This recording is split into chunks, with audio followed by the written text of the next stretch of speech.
अंगना में सैया स्विमिंग पूल बनावई हा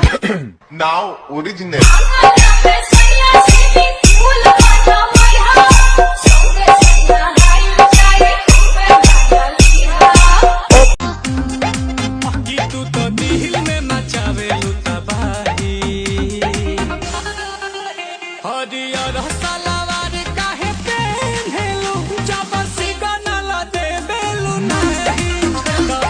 बाप दादा नहाया गांव के तालाब में और बेटी इंस्टा पे कहती है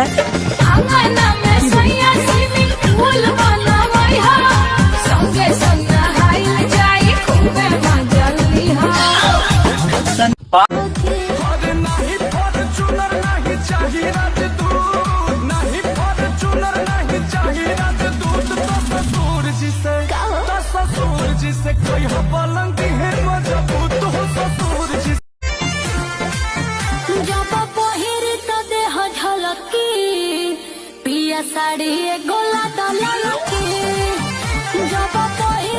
अंगना में सैया स्विमिंग पूल बनावई हा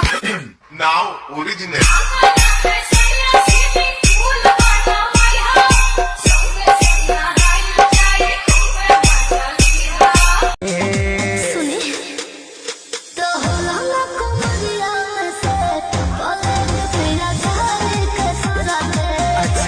अंगना में सैया स्विमिंग पूल बनावई हा नाउ ओरिजिनल